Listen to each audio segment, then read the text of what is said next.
Hello. How you doing? How's it going? It's October 9th. I'm here reading The Magic Mountain. Um, I guess I guess I haven't done one for about a week, but this chapter was 200 pages, so it took me a while. But I read it probably like in the last 3 days. So let's get right to it. It's Hans Castorp. We're back. He's kind of getting more. This is the first chapter. I mean, the first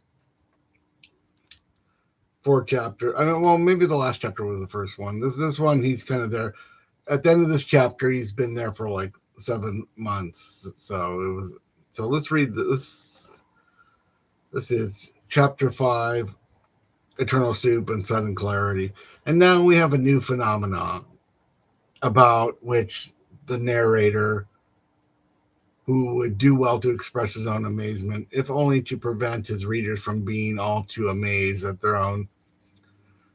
The fact is, the account of the first three weeks of Hans Castorp stay with the people up here, 21 days at the height of summer, to which, by all calculation, it was supposed to have been limited, has consumed quantities of space and time that correspond only too well to what the author himself expected, and indeed have confessed. The coverage of the next 3 weeks of the visit, however, will require as many lines or words or even seconds as the first 3 weeks required pages, choirs, hours, working days. We can see it coming. We'll have those 3 weeks behind us and laid to rest in no time. That may well cause amazement, and yet it is perfectly in order and corresponds to the law of how stories are told and listened to, because both good order and the laws of the narrative require that our experience of time should seem long or short, should expand or shrink in the same time it does for the hero of our story, the young Hans Castorp, who quite unexpectedly has found himself impounded by fate. It is also useful to prepare the reader for other wonders and phenomena that are connected with the mystery of time and that we shall encounter while in his company, quite apart from his striking instance. But for now, it is enough for us to remind everyone how quickly a number of days, indeed a great number, can pass when one spends them as a patient in bed. It is always the same day. It always keeps repeating itself. Although, since it is always the same day, it is surely not correct to speak of repetition. One should speak of monotony, of an abiding now, of eternalness. Someone brings you your midday soup, the same soup that they brought you yesterday, and will bring you again tomorrow. And in that moment, it comes over you. You don't know why or how, but you feel dizzy watching them bring you in the soup. The tenses and verbs become confused. They blend, and what is now revealed to you as the true tense of existence is the inelastic present, the tense in which they bring you soup for all eternity. But one can't speak of boredom because boredom comes with the passing of time, and that would be a paradox in relation to eternity. And we want to avoid paradoxes, particularly if we have to live with our hero. Hans Castorp has been confined to his bed since Saturday evening by orders of Director Behrens, the highest authority in this world in which we are encapsulated. There he lay, his monogram on his breast pocket of his nice shirt, his hands clasped behind his head in his clean white bed. The American woman's deathbed, and probably that of many others, staring up at the ceiling with his ordinary blue eyes watering now from a cold, considering this strange state of affairs, which does not mean that if he does, if he had not a cold, his gaze would have been clear and unequivocal, because that was not how things looked on the inside. And however ordinary he might be on the inside, things in there were also very murky, confused, uncertain, and only half sincere. And as he lay there, one moment the wild laughter of triumph would convulse him, rising up from somewhere deep within, and in his heart would stop aching with an expansive joy and hope he had never known before, and the next moment he would turn pale with fear and alarm, and the pulsing of his conscience became his heart banging against his ribs in a rapid, fickle rhythm. So, so the book continues, and yes, and I'm up to page 409, I guess. Is that right? Yeah, and that's where chapter 6 starts. So let's see what happens in this book, chapter by chapter. This is chapter 5. If we stop to take a look at the course of Hans's life taken so far, we will see that it is a zigzag between the two poles of Septembrini, I don't know what I was calling him before, and Claudia Cowchat, torn between their extreme positions. Castorp has either reverted to the values he cherished at the outset or resorted to Joachim's simpler views, which amounts to almost the same thing. Yet our hero has shown more and more unmistakable signs of a tendency to eschew Settembrini's cautioning influence and to succumb to the spell of Madame Cowchat. Hans has now reached a point where he is drawn to her ever more violently, more the violence reinforcing the pace at which this happens, and vice versa. The Italian's warning that Lilith, the name he gives Claudia Cowchat during the carnival night, was a Hebrew night demon devouring men does not help, nor does it his attempt to keep Castorp from Claudia's lures by switching on the light. On the contrary, Hans tells his mentor to leave him alone and confides to her that words, thoughts, and light are pitifully Republican notions. Eventually, Hans Castorp's sensuality reaches a point where it turns into self debasement. Thus, chapter 5 contains the juncture at which Castorp's course of life merges with that of Madame Cowchat. From here on, the two will move apart again, he to new intellectual and moral insights, and she to another sensual adventure. It is not by accident that in the two volume edition, Mann lets the first volume end here. Mann has been criticized for having created relatively lifeless, almost stylized characters, and this objection has its point, with the exception of Castorp, the seeker of his identity and ideal. Most central figures tend to reiterate certain ready-made ideas on how to master life. There is no character development or change in the outlook of any of them. While the static quality may seem rather boring to the reader when it dominates a scene, such as the major dialogues between Sabatini and NAFTA, whose dialectic technique and content one can almost copy from an encyclopedia. It is also true that this quality emphasizes the aspect of time which Castorp keeps calling the dimensionalist present. Besides, carriers of fixed ideas facilitate the success of their respective educational function. This, needless to add, is extremely important in a build this roman.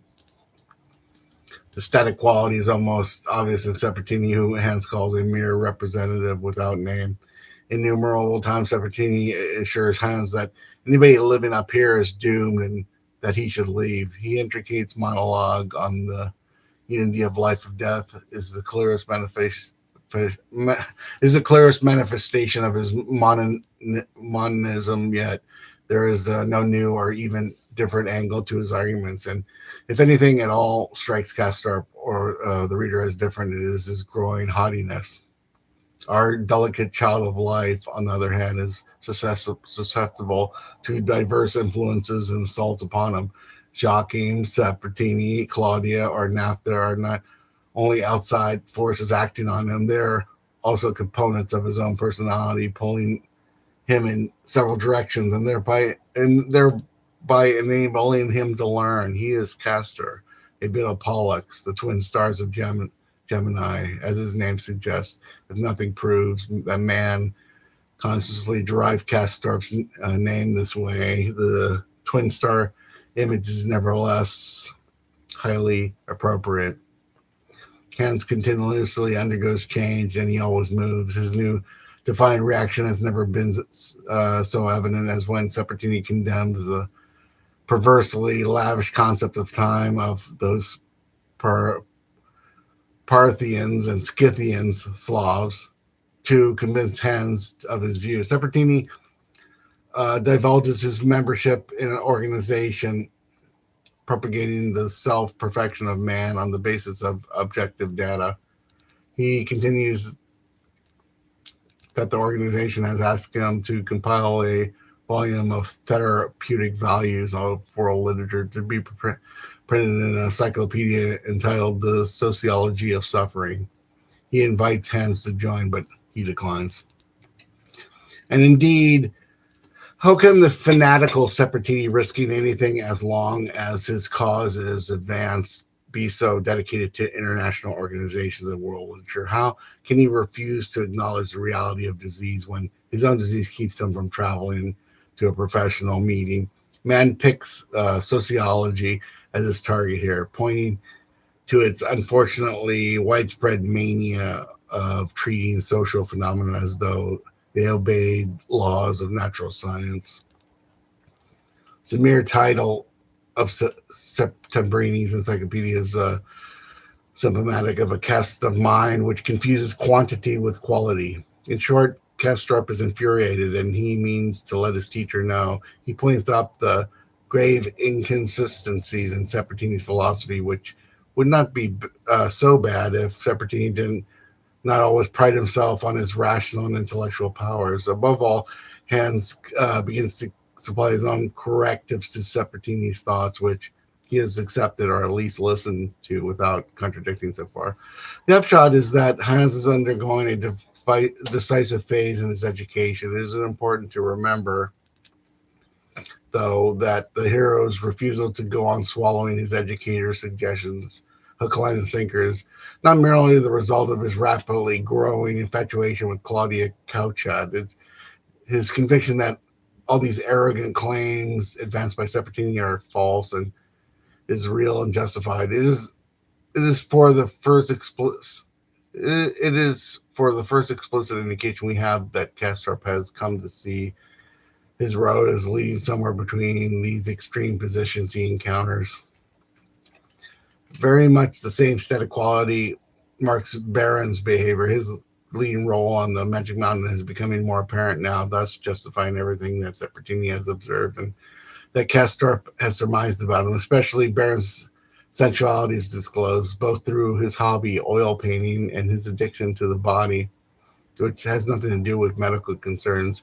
And interesting enough, it is against Castorp who it is again Castorp who begins to react differently. His desire for Claudia Couchat makes it extremely hard for him to bear the mere thought of Baron should have enjoyed her nearness to this degree while he painted her, waited in line and to have his x-ray taken. He meets her as she comes swirling into Baron's waiting room, and the thought that the doctor should be able to look into her as well as at her set Hans wild, taking advantage of an accidental encounter with the doctor. Castorp invites himself to Baron's house because he wants to see the painting.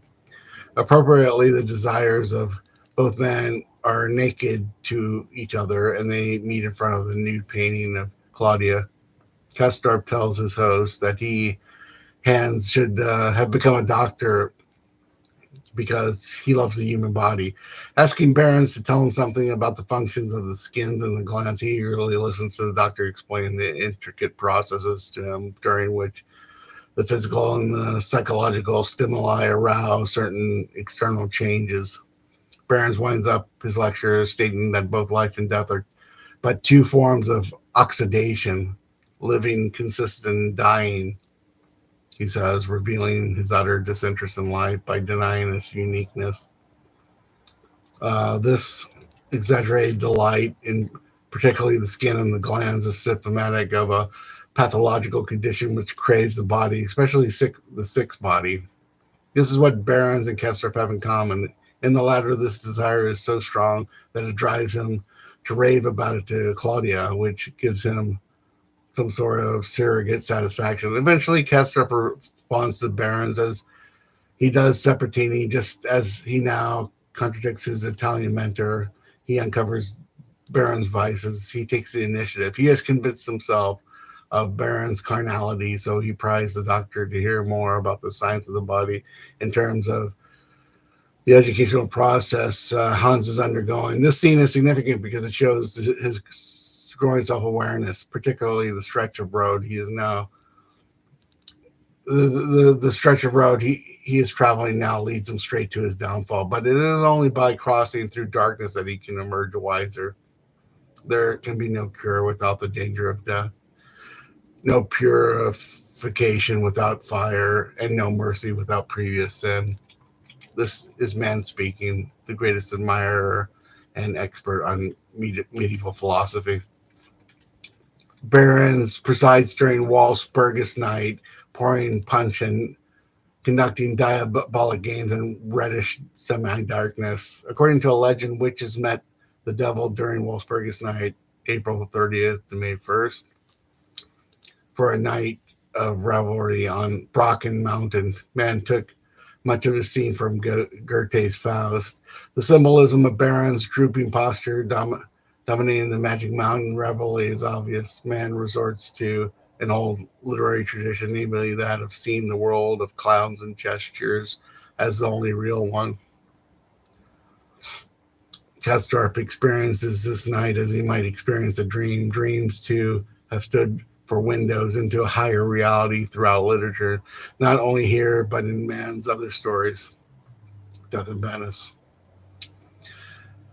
Thus, man uses two specific means here of stressing the scene's character of revelation. That disease is the catalyst of any comprehension of reality. It goes without special mention. It is one of the major themes of the novel. The Walpurgis night scene is central not only because it contains a climax of Castorp's irrationality, but also because it elevates the novel's main lead motif of the borrowed pencil from the world of vague reminiscences into that of the very real party game conducted by Barons and his guests. Castorp experiences the entire evening like a dream, but he wants to participate in the pig drawing contest, so he approaches Claudia Couchet for a pencil. Confronted with her, he turns pale, realizing the parallel between this situation and others he has lived through in dreams and in reality during his school days. Claudia lends him a pencil using the very words Peribislav hippe, once used when he lent Hans a pencil for a drawing lesson at school. Essential questions are posed. Is Castorp experiencing the same thing over and over again, though under slightly different circumstances and in varying degrees of consciousness? Has he known Claudia before? And if so, in this world or in another? Where do dreams end and where does reality begin? If indeed they may be pitted against each other as though they were mutually exclusive. Psychologically speaking, the scene is a masterpiece, as it is proven by Mann's insistence on having his hero address Claudia in French. He carries on a rather intimate conversation with her and eventually confesses his love to her, all in Francais. The reason is that he, like all of us, finds it easier to express something delicate or embarrassing in a language whose subtle nuances he can not tell apart from his own. He cannot tell apart, for which he is therefore not responsible. The author picked French simply because at the time French was the important language of international communication. In this connection, we remember that Castorp practiced it with Toodly Doo, the Mexican lady, long ago. We have made the point that while Separatini and Claudia Couchet, later Nafta and Mere Peppercorn, are relatively static characters because they are the vehicles of different ideas. Castorp is the one character who, being confronted with opposing views, keeps moving by steering And in between course, the thin mountain air merely brings out his disease, while insensitive people like him becomes a yardstick of his growing self-awareness and thus his education. This is what Castorp means when he confides to his cousin that down below all the intriguing discussions of Sepertini, for instance, would not have meant anything to him. Now, one must consider some of the indications that Hans' condition has grown worse. First, Hans' fever curve has steadily gone up, typically enough, and most conspicuously whenever he either dreams of Claudia or when he sees her. In fact, Hans has reached a point where he wants to be sick and triumphantly writes home that his rising temperature necessitates his prolonged stay at the sanatorium. It is so far has been If so far he has been largely unaware of the perils endangering him, he is now defending himself against Sepertini's warning, despite of the fact that he understands the Italian's concerns. Nothing does he dread more than the removal of a protective veil of his clouded senses, which affords him the destructive nearness of Claudia Couchat. As a result, Hans not only forgoes his own judgment, but also begins to let himself go, neglecting his posture at the table, where much of the life at Bergdorf goes on, and slamming doors behind him, he takes on the contempt of form and composure, so characteristic of Claudia, illustrating moral deterioration through the dissolution of form. Mann makes the point that the content and form are two aspects of one and the same thing. This issue already dealt with on an intellectual level in a discussion between Castorp and Behrens is of course only a variation on the underlying theme of the dualistic view of life which Castorp seeks to overcome. Okay.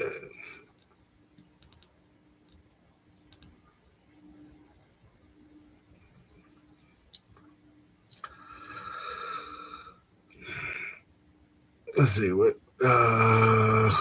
yeah, let's see, the quickly changing weather, which is employed throughout the novel as an indication of different values going on, different values governing the Bergdorf world, upsets his hero less and less. The scene in which Castorp and his cousin look at each other's skeletons in front of the X-ray scan also points to our hero's mounting confusion and awareness of his disease. Hans' growing self-awareness leads him to take up serious reading, which is a prerequisite of any new insight. He concentrates on books dealing with the origin and the composition of life, which is described as neither exclusively matter nor spirit, but as something resulting from an interaction between the two. The more Castorp reads about the human body, the more he appreciates life.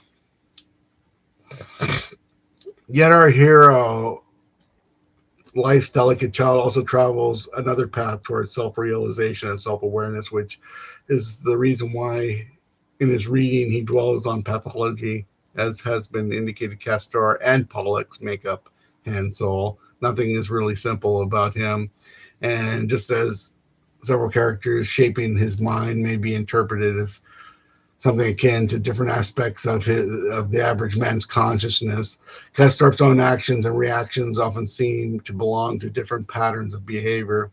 Indeed, the monolithic Castorp, cast out of one mold and consistent with himself, does not exist. He cannot exist because he is a man depicted in the agonies of his lifelong battle towards self-realization. Hans' avid reading of books on pathology only seems to contradict his other readings. In terms of the reading Castorp does, this means that his delving into problems of pathology correspond to that part within him that which is empathizes disease as something positive. In his sick state, our hero's principle is pure feeling, which he readily admits. And since there is nothing like disease to provide undiluted feeling, he craves disease as a form of lust. The cause and symptoms of his disease is Claudia Couchat, and what he experienced when he sees her is an intense and undecided battle between pain and lust. as a direct result of all his abstract reading. Castorp falls asleep and lapses into a rather sensual dream of Claudia's embrace and lingering kiss. As the undisputed painter of human psychology that he is, Thomas Mann admirably succeeds here in depicting man's different levels of consciousness as one large reservoir. The treatment of human experience as essentially one reservoir, of which the various dreams and visions are but the most paramount expression, is closely tied up with the treatment of time. And time, we have seen in connection with the carnival scene, already figures prominently in this chapter. At the beginning of chapter 5, the narrator reveals that the description of Castorp's life at the Bergdorf will not take up as merely time as it has so far. This does not contradict what he has said above, but for it means, unlike chapter 1, which dealt solely with the newcomer's experience during that first day, all subsequent chapters are not commensurate with the pain, commensurate with the span of time they describe. This is consistent with Castorp's often expressed belief that time passes quickest when a change of place is involved, and that after a while, longer periods can be easily condensed into relatively little space because they're not experienced as the same periods anymore. The novel, let us not forget, attempts to convey the sense of time as Castorp perceives it, experiences it. The discussion of time now moves in the direction of what the author symbolically calls soup everlasting. It appropriately describes the condition in which the sanatorium patients experience the fading away of past and future, their gradual blending into one indiscernible present. The soup they always get for lunch is the only reality for them because it comes regularly and divides up this uncertain something they call day. But nobody really knows whether it comes once a day, twice a day, or only every other day, since this internal now is increasingly hard for them to bear. They try to counteract it with by various hobbies. Setchebrini sticks to his reading and writing. Joachim has taken to studying Russian to survive, and Castorp reads copiously and keeps track of the days by arranging dates with Claudia. Then, during the night of the carnival, Castorp's enchantment widens his experience of time to include magic touches of fulfillment.